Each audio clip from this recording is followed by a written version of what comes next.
Happy holidays from us at Tablenauts, and fellow board gamers out there. You know the very most important thing about the holiday season is gifts. Board games, number one, then gifts, then maybe food, then family. Yeah, absolutely. Ding, ding, ding, ding, ding, ding, ding, ding, ding, ding.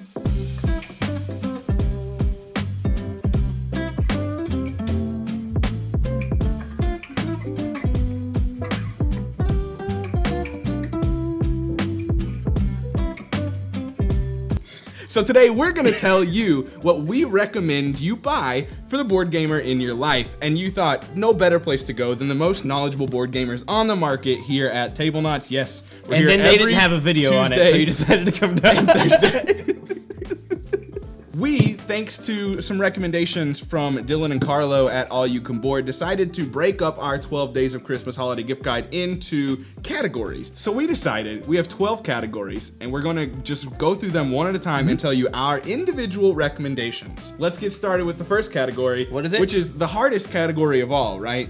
Everyone needs to know this. What do you buy for someone when you don't know what to get them? Yeah.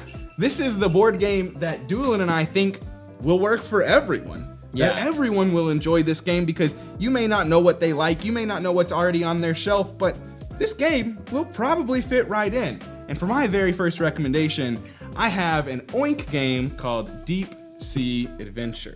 Which is great. This is a push your luck and drown your friends game.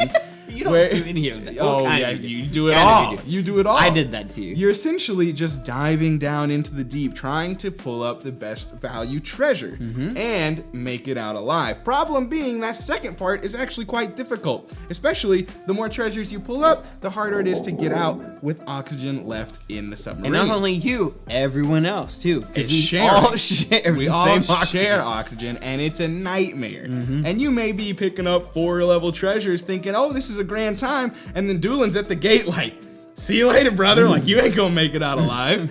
It's a push your luck game that I drowned every single. Oh, I made it alive one time. I drowned 2 out of the 3 rounds. I had a good time doing it, and it's not too expensive. It's very small. It can fit in anyone's. This is a perfect stocking stuffer game too. My choice, Deep Sea Adventure. Yeah, Coming that's in, a good one. I believe at about $25. But this one that I'm picking is better. I know that for a fact because my wife also helped me pick it.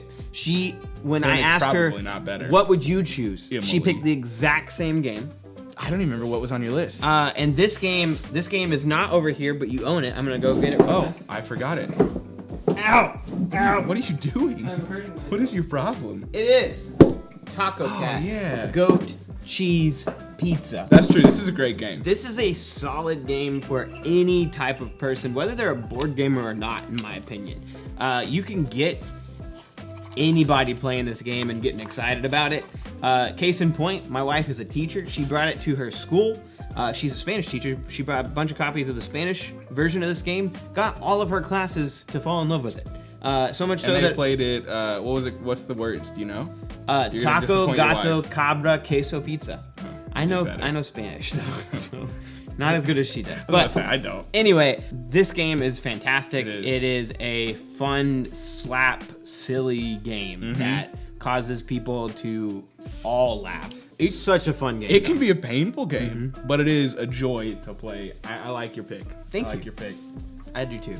Next on the list, this is for someone special. And what we mean by that is a 2-player Not game. like the movie Elf. Not like the movie Elf. Why is his dad lingerie? It's the best. So, Anyway. That was not sneaky. Was Why? it worth it? No, it wasn't. This It was is- such an awkward transition. This is Mind Management by Off the Page Games. This is a not strictly 2-player game. This is a We've only played 2 to a 2-player. 5-player game, I think. However, with that being said, it's on my list at the For Someone Special game because I think it works best at 2 players, and I love it at 2 players. It's like I said, it's a great game. hidden movement deduction game. It's one of those games that has a massive amount of content. 100%. I mean, you've got the shift systems, so you can play like the tutorial and a couple of games before you ever dive into the shift systems, and then you have like 14 different envelopes of the shift system, which essentially give you new powers and abilities and change the way the game is played each and every time. If you like opening gifts, Yeah, like this is a perfect absolutely. game for you because constantly, every time you lose, You get to open a box. gift. Yeah. And every time you win, you win. You win. So, Yeah. like, congratulations. There's no bad feelings here. Yeah. It's exciting trying to like make those moves to swindle. What's the word I'm looking for? Not swindle. To make those trick? moves that trick your opponent. Yeah. Swindle. Why is swindle? I almost said swoon too. This game gives you feelings of general paranoia. Hi. Accurate. Very Accurate. Very accurate. Very fun game. Great game though. I will 100% recommend this to anybody, but especially if you like deduction, hidden movement games, and a 2-player setting. Yeah. But what is your pick? Mine was something also special? from 2021, so these are both games that you might not have played yet. And this is Airland and Sea Critters at War. Now, To be granted, fair, they may have played Airland and Sea. yeah, absolutely. And the But only this version's difference, better. the only difference is that the art is gorgeous. It's way cuter. Really funny, really cool looking, and I got Max the base Airland and Sea. Tell us about it, dude. And he never opened it or wanted to play it. And then he found out about this one, bought it on his own, and we played it that week. Yeah, I had it for less than a week. And we Way played more it. approachable. Yeah, it's just the general art and theming of the initial one was just not something that excited me to try it out. And this definitely gave me that push to give it a go, and I'm very happy that I did. It's a really nice, really exciting and fun, intense, like 2-player game. There's this feeling of almost like poker. Like Yeah, you're playing you're poker at the bluffing, same yeah. time. It's so cool. Yeah. I love that a lot. I really like this game a lot, and I'm happy that it's on your list. Yeah, great game. Now, for the gamers out there that don't want to compete, but they want to cooperate, for those that want to work together. third day. Sorry, go ahead. Cooperative games. But for my game, you may think it's too heavy. I really don't. I never said that. No, I'm talking to the general public. The general public may think this is too heavy. No, I think this game is good and approachable even for people who aren't that into board games. Because Heavy game is a whole other category. it is. It does such a good job of easing you in, and that is Gloomhaven, Jaws of the Lion. This is the small box brother of the big, ginormous Gloomhaven game that is #1 on Board Game Geek right now. This one is much more approachable, much cheaper, much smaller, and still just as good. Some would even say better than the base Gloomhaven. Are you one of those people? I am not, because I like to unlock things. So the unlocking of the characters is a huge draw for me. But I think story-wise, like mechanism-wise, whatever, I think this does take the cake. It can last a long time. It's not hard And that's to with get. one of the characters. Yeah, You could switch. could theoretically play it solo 4 times. I mean, that's a bit much, but you could. So like if you want to jump into Gloomhaven, but you're like, I don't know, like get this first. This is the way to do it, 100%. All right, so my turn. I picked a cooperative game that is not at your house, but I've fallen in love with it over the last year.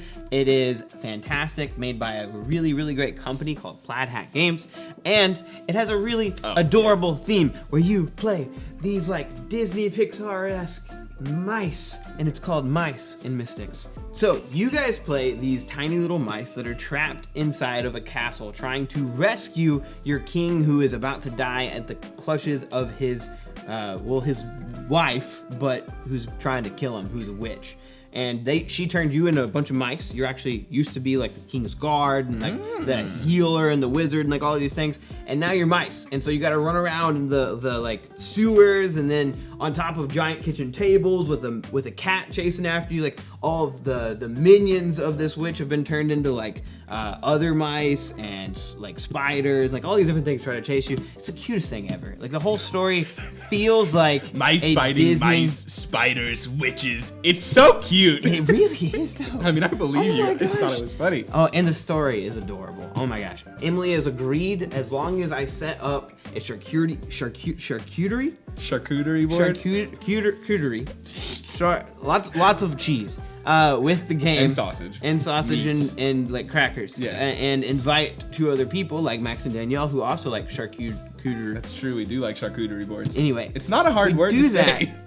then they'll play it with me. But anyway, I highly recommend this for families. I highly recommend this for a group that is willing to meet multiple times, because it's a cute story that you'll want to play all the way through. For the next category, we're titling this For the Whole Family. This is just a game that we think is an approachable family game that you can sit down with your family or anyone else and get to the table. Your family is who you make it. That's really good. Thank you. That's really good.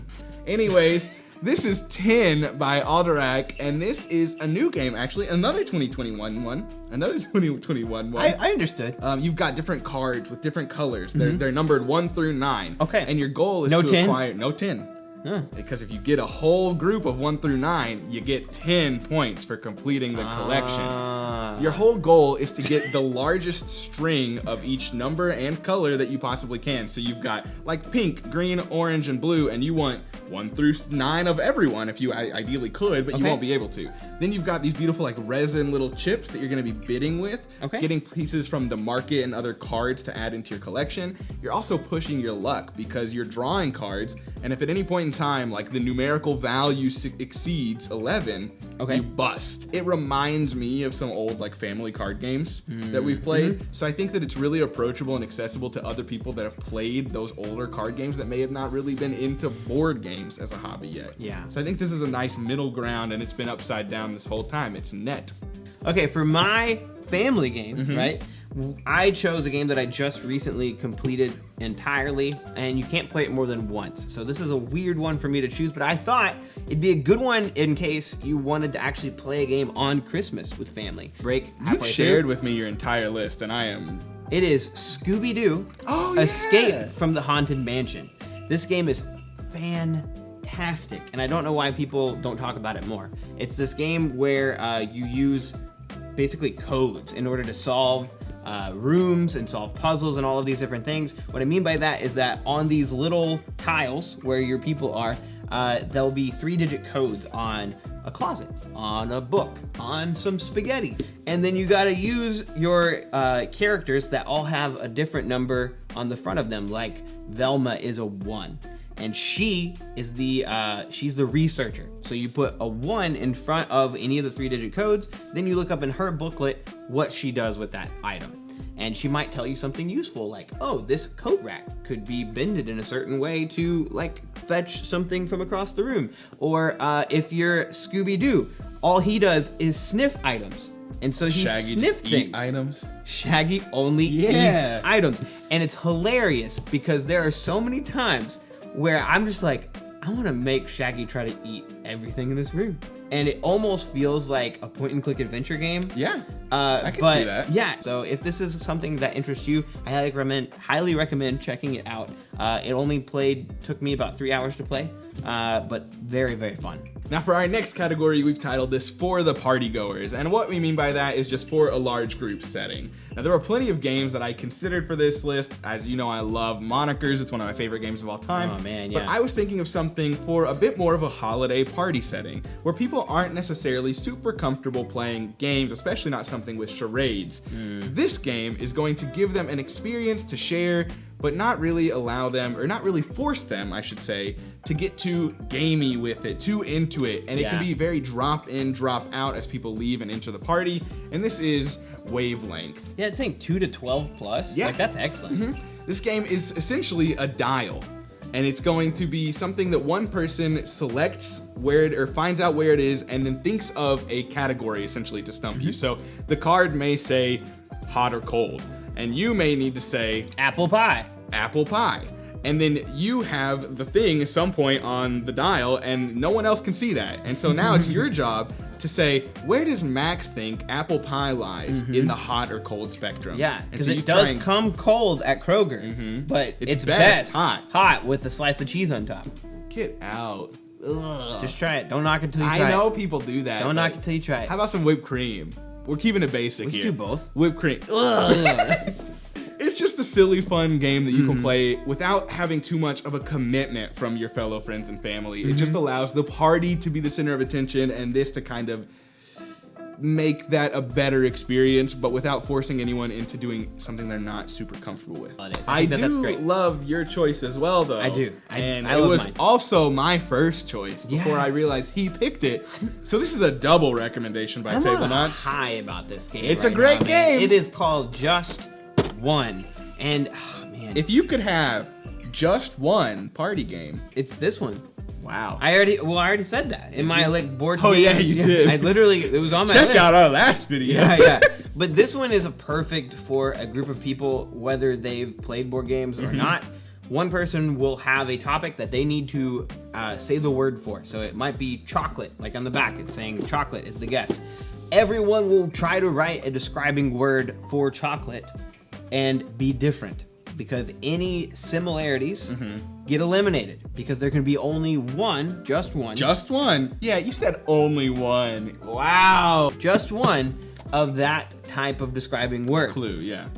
And if there are multiples, they all get eliminated. So sometimes you might have a whole bunch of clues. And then other You could times have you milk, might have... dark, simmy, not chocolate. That couldn't go through. So- but it is fun. It is hilarious. And there are so many times when I've played this game where my brain is just like, what in the world are they trying to tell me what this is? What does cold, Jerusalem, and ham have to do with anything? Are you done? Yeah, I'm done. Okay, Just One is that's fantastic. just one. It is a cooperative so good. game where you're just trying to get, I think, 13, right? Yeah. It's the best of 13. And it's just like a score rush, right? Like you're just Yeah. trying to get the best score you can. There's no win or lose. I mean, I think the book probably tells you suck if you get one right. Yeah. But you get 13 tries essentially. And your goal is to hopefully get all 13 right, but I've still yet to have that happen. It's quite difficult sometimes.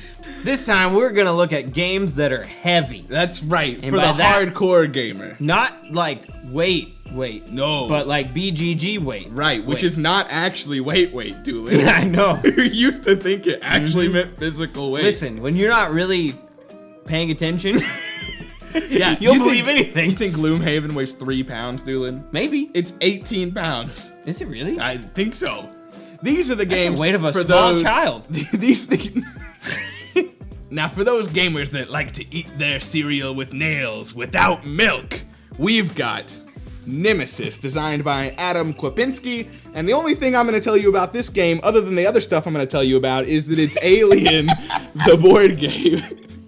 This is a semi-cooperative game in which you and a number of your friends are on a ship trying to escape the aliens that have infested it, get home to Earth. But someone may be out to get you. They may want you to die, or they may want the entire ship to die. They may send you to Mars. They may blow up the engines. You have to be constantly aware of what some person in your group may or may not be doing. That's true. Everyone could be working together perfectly, but because of the suspicion, the tension that you have, it gets real. And this game is brutal, and it's dripping in theme, and it makes you feel like you're actually in the Alien movies.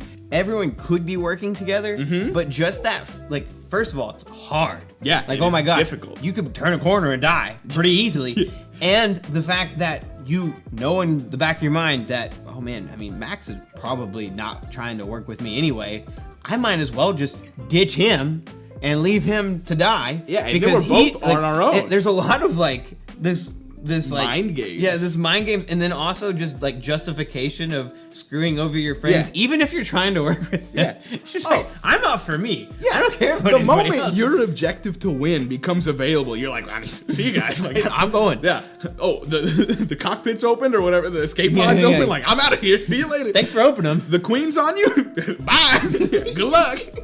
It's a really great game, but one that we certainly don't necessarily recommend for everyone. You have to be okay with player elimination and okay with heavier, longer games. Yeah. But if you're cool with that, there's not a single game I can really think of that gives you such a tense experience good. as Nemesis. Anyway, my choice for a heavy This game. is another one we probably get the rules wrong. Oh my gosh, it's so good though. It is. We haven't done a video on this yet. You've already shown it. Now say I it. know, it's okay. Spirit Island. This game is a co-op game. No, it's Spirit Island. Is it really? No. Oh. Anyway, it's Spirit Island. This is a co-op game that's really, really difficult and extremely asymmetric. Yep. You play as a different spirit on the island, trying to protect it from the settlers who are coming and destroying the land. Anti-colonialism. Anti-colonialism. Get out of here, It's- Christopher Columbus. Except really, it's kind of colonialism pro because, man, you will lose this game a lot. That's true. The colonialists will unfortunately win. More but often than not. When you figure it out, man, you can send them to their water graves. You want to get your friends into those heavier games, this is a perfect one to do it with. Yeah. It's just so cool, man. Every time you play this game, you can play a different spirit with totally unique powers. Like, plays the game entirely different than your friend was playing. The next game, you can swap it up. There's also adversaries and, like, scenarios that increase the difficulty, which we've never tried.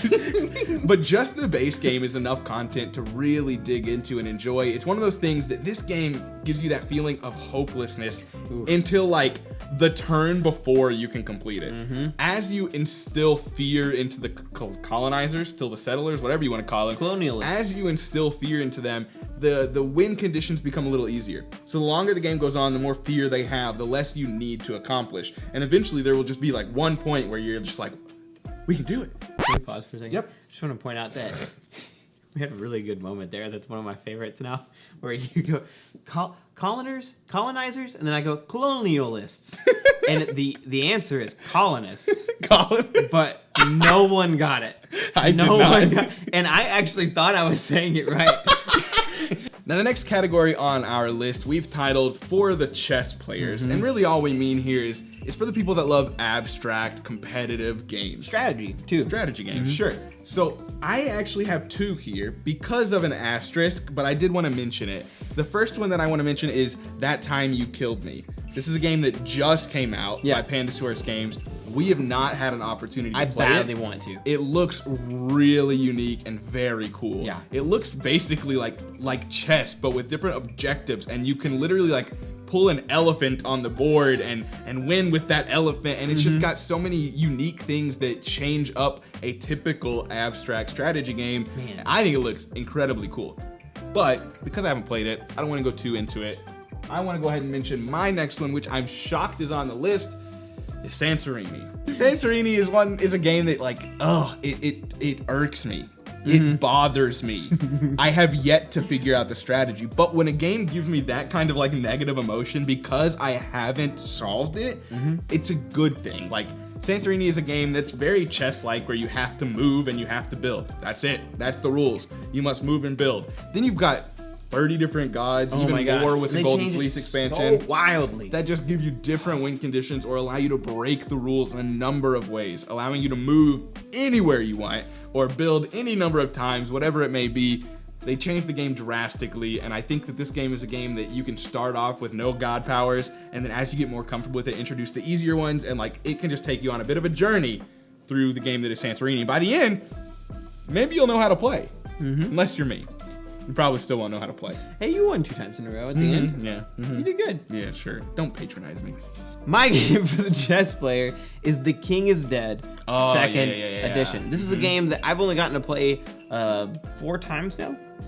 Only once with Max. Yep. And I really enjoyed this game. I even think that, with chess, you're only playing 2-player unless you're playing a very cool version of chess I've never played before. But you can play this up to 4 players. I think it might be best at 2. And in this case, you're just vying for control of England. And every single time you do the very same thing, which is play a card, do the actions on a card, and then take an influence cube. And at the end of the game, depending on what your influence cubes are, you will win or lose. Whether the French invade England, in which case you would need sets of all 3 Scottish, English, and Welsh people, or we end with the coronation, where one of them have won most of England, and then you look at how many of that specific set or specific color you have. It is a very weird game for me to grasp in my mind, because most of the time when you're doing like area control, or I think it's area majority, whatever you want to call it, you are vying for a specific color from the beginning. Like, I might draw a card and I'm blue, and Max might draw a card and he's red. But halfway through the game, it may change entirely. You can just completely decide, well, I actually think that this one's gonna win. And that's what happened in ours. Yeah, absolutely. Because you were trying to get the French I was trying to get French to win. You were trying to get England to win. And then 3/4 of the way through, we were like, oh, the Welsh are going to win. So we all need to push. We were all wrong. Yeah.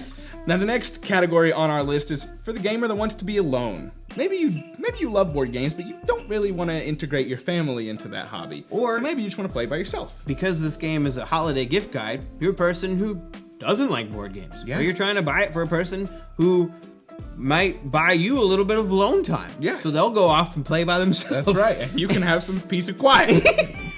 Danielle needs to get this for me. This game is going to be Rat Catcher. Now, I do want to fully admit, I've actually still not had the chance to play this game.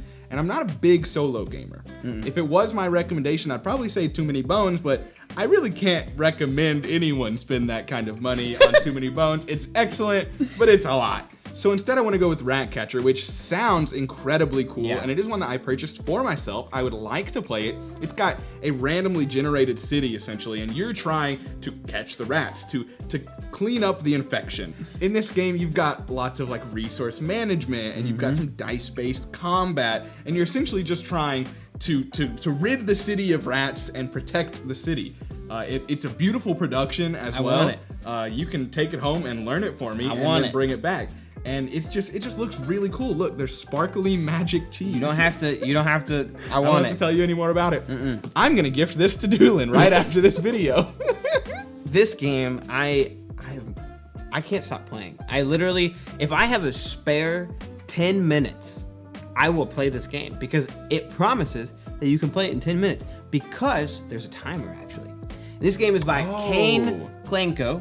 And I've actually met him, so it actually helps boost this. I'm just showing you my board game cred. Clout. He taught me how to play a different game that he also made, but not this one. This game is Fuse. What was that about? I don't know, man. Now, when you met Kane, it was for Pandemic Rapid Response. Yes, it was. But this is not that game. No, this is also though a what do you call those? Dice rolling. Dice rolling, but like real time. Yeah. Game. Oh yeah.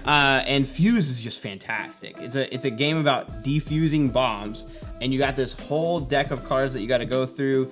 You'll be pulling out dice from a bag, rolling them, and then just trying to place them on the cards that you have on hand. And it's just this awesome, fun, tense experience packed into such a tiny amount of time. Because you can pull out this box that's very, very small. It's about the size, maybe a little bit bigger than this. And when you open it up, all the dice are in the bag. All of the cards are just ready to go.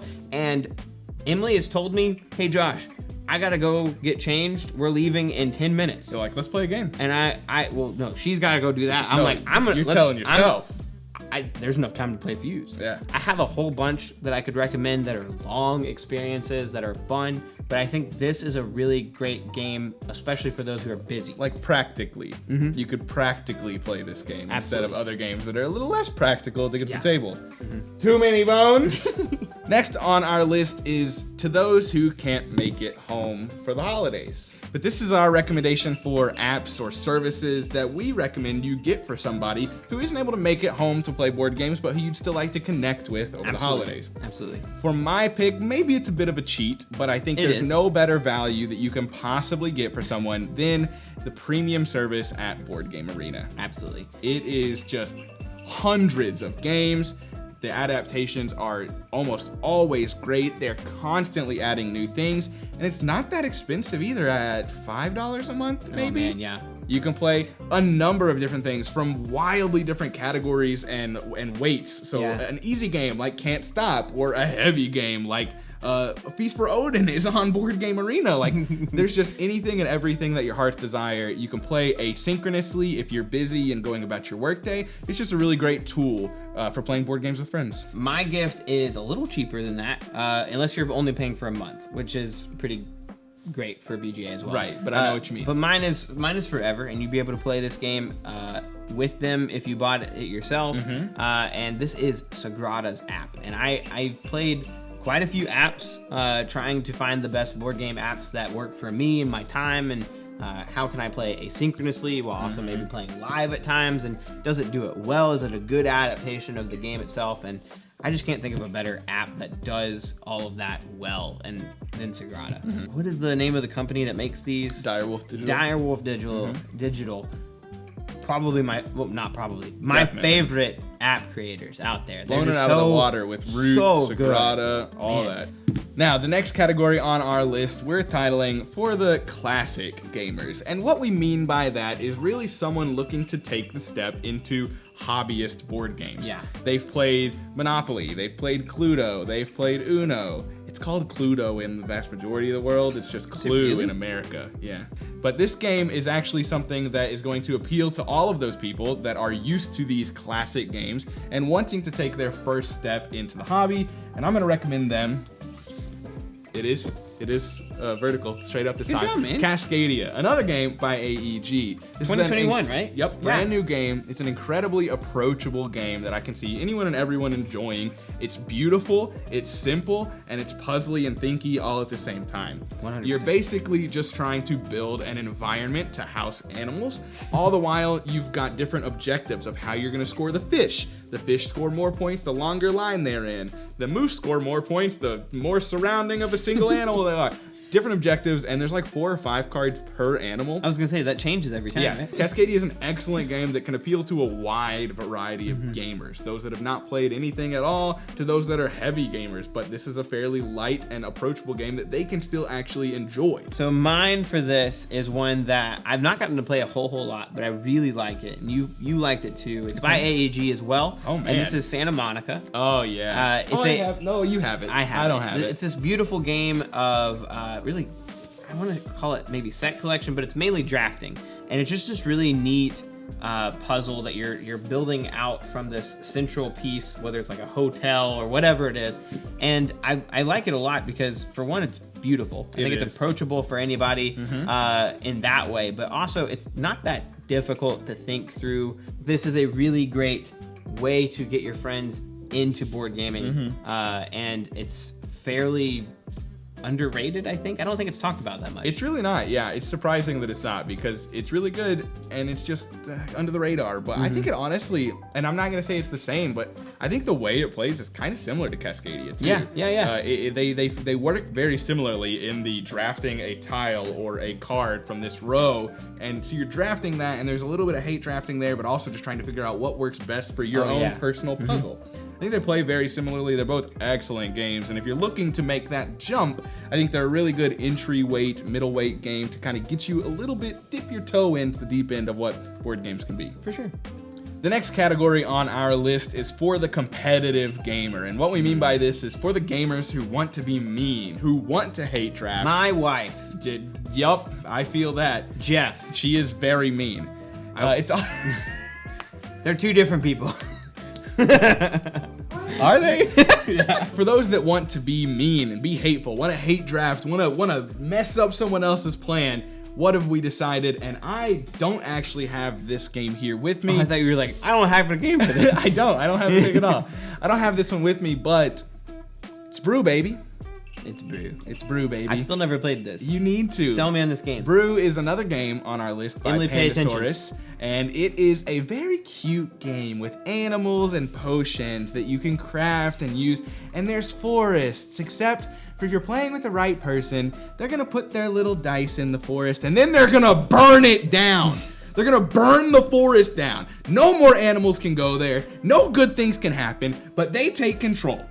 Or they may put their little dice on top of yours and say, oh, your dice doesn't matter anymore. It's gone. I have control there now. And then they burn it down and they take control of this forest. And it's a game of being brutal and mean. It's got these cute animals, these cute creatures, these potions that you can create. And it's all a facade. It's all incredibly brutal. Tongue in cheek. Yeah, it's all so mean. You can be so hatey and you could just remove people's pieces and say, I messed up your entire plan. But then you know very well that they can do the exact same thing to you. Fairly middleweight, fairly easy, fairly approachable, and the art gets you in, and then the thought of burning down a forest so your friend can't place there is what really seals the deal for you. It's an incredibly fun game, especially if every time you do something mean, you just say, that's Brew, baby. That's Brew, because baby. that just makes it so much better. That's Dallas. Yeah, that's Dallas. Sometimes I find games that I just really, really love, and I don't care if the people around me are not having a good time, because I am playing as competitive We played as Sorcerer possible. the other day, and you were like, It's true. But sometimes. And that was the inner Magic the Gathering coming out, where I'm like, I love this combo and this combo and this combo. Anyway, this game is Babylonia. It's completely different than Magic the Gathering. And Sorcerer. And Moonrakers. This game is a simple, beautiful tile placing game. That's all you're doing. You're placing down tiles. Sometimes you'll place down workers. Sometimes you'll place down, what are they called? Nobles. And that's it. But it is so hatey. You can be very mean. Oh my goodness. This game is all about just trying to get points by surrounding things on the board, and just actually most of the time just touching them. Yeah. Just being adjacent to them and connecting all your pieces together so that by the time that like temples or whatever they're called are scored, Yeah, I forget what they're called. you're touching them. Cities. And all of the, they'll have little symbols that'll match all your nobles. And as long as you have some nobles attached to that thing that match them, you'll score all of your nobles that are attached to them. And let me say, it's silly how good Doolin is at this game. It's at heart. Please keep saying. I will. At heart, like you said, it's just kind of a tile placement game, but you want to build like the biggest route possible. 100%. Kind of like a route building game in which you want to be touching everything if you possibly can. And I'll have like done a good job thinking that I'm doing well, and then Doolin makes like one move in which he places like 5 farmers down in a row that not only cuts me off and extends his reach like everywhere. And for our final category of the night, these are just our personal recommendation. 100%. Just a single game that we thought, hey, it didn't make this list anywhere else, but I think people should play this. And this is Skull King.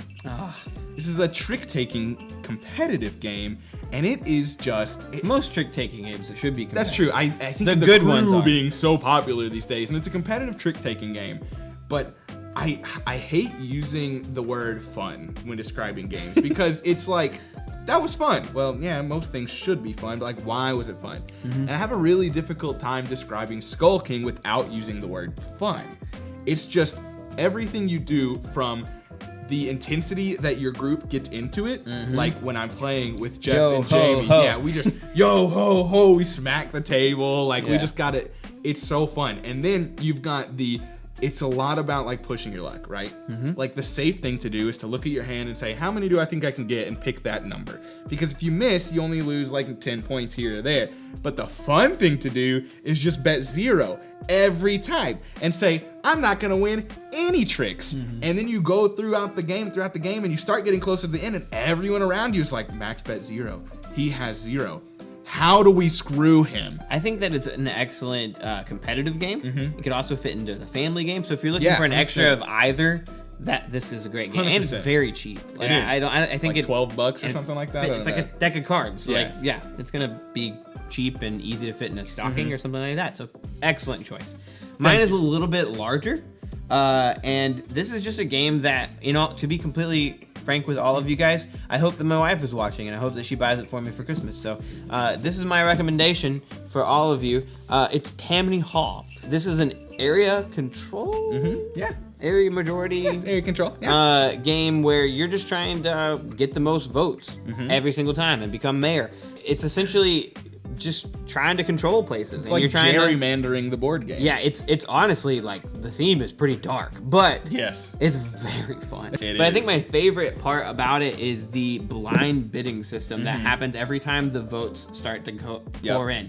Yeah, so essentially, like if your zone, if I have like 3 cubes in my zone and you have 1, Yeah. then I'm winning that 3-1. But if I look at your hand and you have different influence cubes and you have like 20 of them and I have 5, Yeah. well then you can obviously have 21 and I'll have 8 at the Yeah, end. yeah. So it's like a hidden bidding. Like, how much do I want to put in here? How much do I think he's going to want to put in here? Is he going to want to secure it? Because if so, I don't want to put any in there because then I want to save them for the next round. Some of my favorite moments that I've ever had in a board game was knowing that I didn't want this one at all, but I had one in there, and I knew that you and Sean were also vying for that one as well, and you guys knew that I could win it if I use all of these things. Right. And I would act like I was putting them in my hand. And I would be looking over at you guys like, I'm gonna win this type of thing, and then I'd reveal I have none, and you guys would have all of yours in your hand, and I'm like, ha, I'm gonna win the next 3. Right. Like, it's just a very fun mechanic that I don't think gets used enough in board games. Yeah, I also love Great Tammany Hall. game. Great game. So, now that it's all said and done, we've got plenty of games that we want to recommend you for the holidays. He's put Tammany Hall right up in front. Okay, I see how Emily. it is. And Ratcatcher's backwards. These games don't fit on camera. Emily. These Emily. You can't even see what it is. These are all the games that we recommend. You should that be able to get see. They should be seeing your face. for all of your friends. Doolin! Buy these games.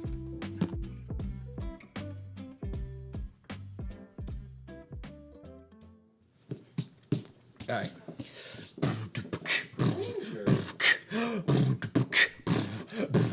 On the first day of Christmas, YouTube gave to you our holiday gift guide coming straight to you. Yes, I rhymed you with you.